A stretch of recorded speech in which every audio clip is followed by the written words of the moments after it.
안녕하세요، يا رب تكونوا بخير. تعالوا مع بعض نعمل السندوتشات الكورية اللي دايما بنشوفها في التلفزيون. حرفيا هتدمنوها. هنجيب بيض مسلوق العدد اللي انتوا حابينه. هنكسر البيض، نقطعه حتت صغيرة، ونضيف عليه المايونيز.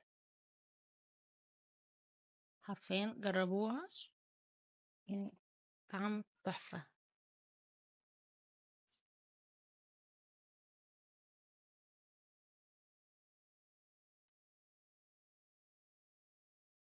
هنجيب التوست ونحط عليه طبق من الخس، شوية من البيض اللي احنا عملناه،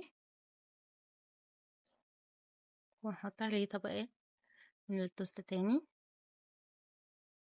نحط كاتشب، طبعا لازم نبهدل الدنيا، لو ما عدناش ما ينفعش.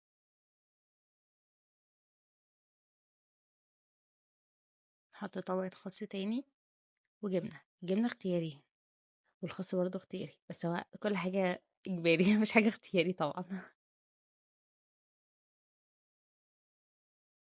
هنلفها كويس، لأن الساندوتش ده هتلاقي كل قطعة فيه بتطلع ومفيش حاجة ماسكة في بعضها، بس طعم واو.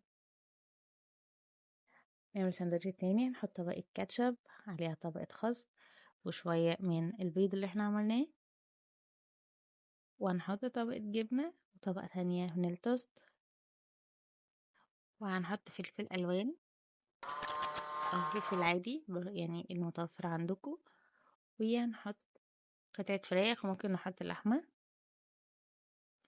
ونحط طبقة خس وطبقة توست، ونلفهم كويس جدا، أهم حاجة، ونقطعهم، والهنا والشفا.